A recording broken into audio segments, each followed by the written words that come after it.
David Moyes has remained tight-lipped on the Jeremy Ngakia situation. Maybe he was just keeping his powder dry for whatever reason. Today, he's come out and he's given his opinions. Unfortunately, it's what some of us suspected to be the truth, and what a greater number hoped would not be the truth. And that is that it's Jeremy Ngakia that wants to leave. He's decided to leave West Ham. And worst of all, almost the worst bit for me, is he's not even willing to sign a little extension just so as he's available for the last few games of the season. He's going to run until he's contractually obliged to do so. Other people, Zabaleta, Souček, Sanchez, and pretty much every player in the Premier League has signed the extension just to take them to the end of the season, which is obviously finishing later because of coronavirus. Now, the article's everywhere. I'm going to read you the version from the Evening Standard, and then we will look into it in a little bit more detail afterwards.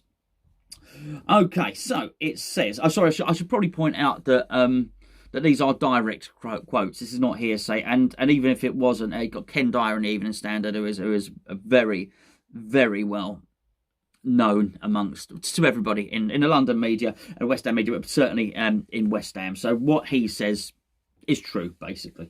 Anyway, it says West Ham manager David Moyes says he is surprised and disappointed at teenage defender Jeremy Ngakia's decision to leave the club when his contract expires at the end of this month. Deptford-born Ngakia, who is aged 19, was handed his Premier League debut by Moyes in January. Genuinely? Genuinely is a cross between January and genuinely.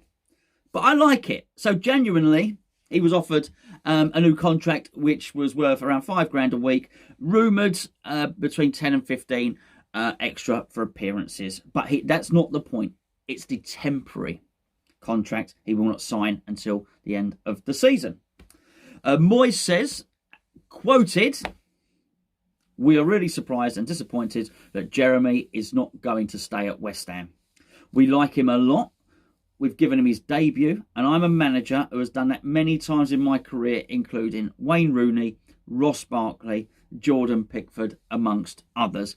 Probably should interject at this point that whilst David Moyes didn't give Declan Rice he didn't give Declan Rice his debut, he certainly played him. I think he played a handful of times, once or twice, as almost token substitution under Bilic. It was Moyes that made Declan Rice a first-team player. I think that's fair to say. And, of course, there are going to be a lot of others in there as well. Leon Osman, what's the right-back's name? Seamus Coleman. There's a lot of... But basically, Moyes is not adverse to bringing through young players.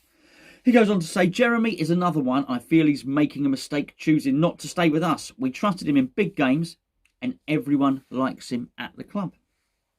I also feel it's a kick in the teeth for the academy because they have developed a player for the first team and he's not going to stay. We're also really disappointed with his decision not to stay beyond June the 30th. I mean, I'll just tell you this for those that you don't know. The season would have been finished by June the 30th before. The season would have been over, so his contract would have ended. He would have been eligible for all the games. Because of the pandemic, the season's been extended. Everyone else has extended their contracts. He's refusing to. He says, "I don't agree with that. I also think it's something the Premier League should not allow to happen." Agreed, by the way, because it means the season is not starting and finishing in the same way. It's right. We will basically have a different squad.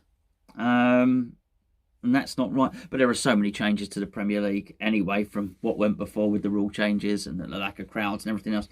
It's inherently a different competition anyway. He says, "There's nothing we can do about it. We're still working with him. We like him. We want him to feel he's been given the best service we can give him. Maybe there's still a little hope that we can change his mind." It goes on to say clubs have until June the 23rd to agree short-term deals for players, which I think is what he's talking about. I think they want to just try and get him to agree to stay until the end of the season.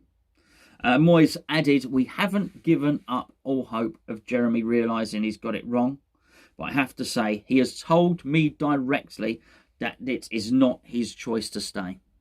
Now, I've seen that quoted elsewhere.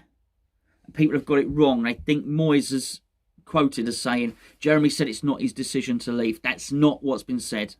Basically, it's a funny way of phrasing it, isn't it? He has told me directly it's not his choice to stay. What he's saying is it's his choice to leave. That's just a tenuous way of saying he's decided to leave. Now, this feeds into exactly what I had heard anyway, if you followed the story on this. And that is that he had been offered scholarship terms 12 months ago, an extension of his scholarship terms. And Ngakia was nowhere near the first team at this point, so he was going to be kept on as an academy graduate, basically. He turned that down.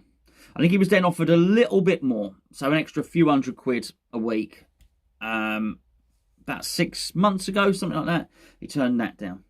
Then the latest contracts, this is the third contract he's been offered in the last 12 months, was obviously the £5,000 with appearances. As I've said before, depending on what division we're in, depending on how much he plays, it can yield him a 3-year contract anywhere between sort of 200 grand, £250,000 to about £1 million. So he can become, you know, that's what's on offer anyway. Whether you think it's too little or too much, that's just what's on offer. He's turned that down as well. Now, initially, we had the leak came out from Claret&Hugh. Then, if you watched the video, I actually contacted the club. The club gave me the information as well.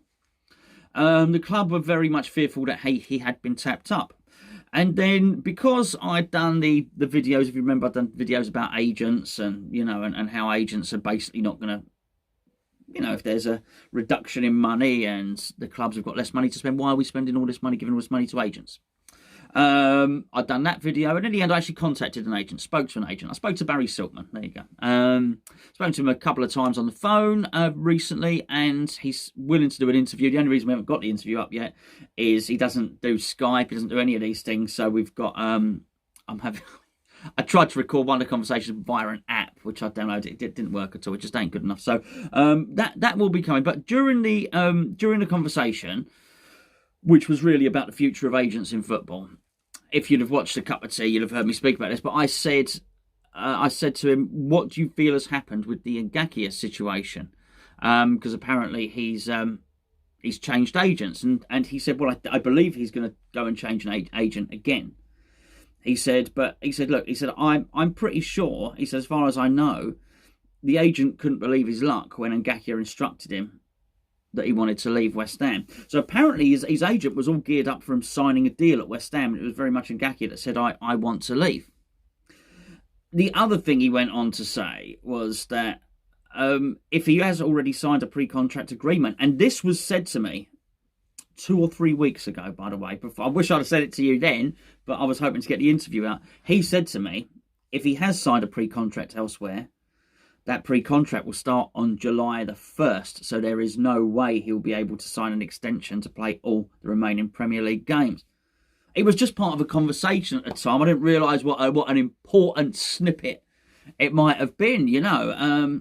And to be fair, I'm not sure he even did at the time. Maybe he did, maybe he didn't. Who knows? But I've very much been told now by the club that Ngakia wants to leave.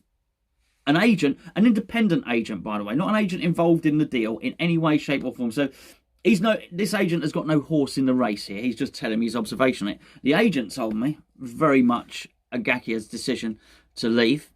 And now David Moyes has told us that it's Ngakia's decision to leave. Now, I don't think that David Moyes, number one, is throwing Ngakia under the bus.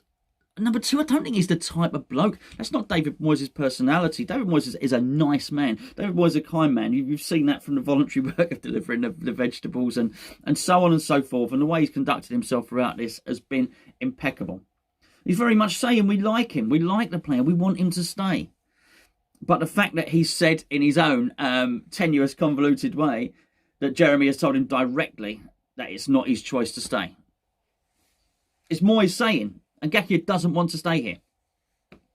I wonder if David Moyes has said, I'm sure loads of people have said to him, are you being pressurised, son? Are you being forced into a move? I'm sure everyone has said that. And very much the noises coming back from Ngakia say, no. I want to leave. I'm off. And I think it's a shame.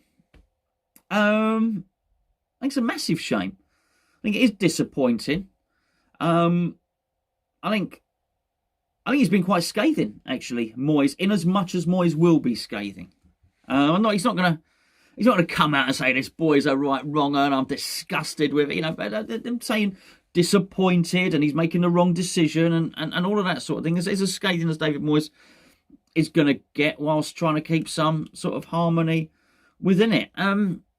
It's a shame. I was going to say it's a massive shame. It's a shame. It's a shame for the club. It's a shame for his teammates. But I have a feeling it's probably a shame for the lad himself. He may go on to bigger and better things. Whoever picks him up is going to have to pay a tribunal fee. The thing is, what you're going to find is that a lot of the transfer dealings and a lot of the transfer fees are going to be vastly reduced because of the coronavirus. I can't, in all honesty, say that I think monies decided by tribunals are going to be vastly reduced. I think the tribunal will decide money based on the last 5 or 6 years. So, an upcoming right back from the academy who's made first team appearances, don't be surprised if whoever gets Jeremy Ngakia is asked to pay £1.5 million, £2 million, something like that to West Ham. If that's the case, it may well be enough to put some clubs off. It may well be that, I don't know. I think it's a risk. Maybe he proves us all wrong. Maybe I'm not going to be flippant and say he goes on. I'd said it before. He might go on. Oh, he's not going to be Real Madrid's right back. Okay, a bit flippant. But I don't think. I hope for him he has a career, but I don't think there's any guarantee that he goes out and he's whatever Crystal Palace's right back for the next 10 years, or a comparable sort of middle of the range Premier League team or anything like that. He may well have made a mistake. Anyway, listen, I'm off. I've got to play a little bit of music with the Endslate now. This is from one of our subscribers, Peach England. I'll put the details below. This is his music. He's a talented boy, right? Anyway, I will catch up with you tomorrow. As open closed windows to us all today. No cars to feel like road tolls. Call the freeway, front doors. So some back doors shut like the front gate. I'm the pool boy, rude boy, bitch, make a mistake. Like the front door, dear, I'm here with my kind of plate. You called them all in like ace, pocket rockets. And I got a rocket in my pocket for taste. Tap my body, twist my cap, and it's clean in my face. Spit sick like vomit on this garbage like waste.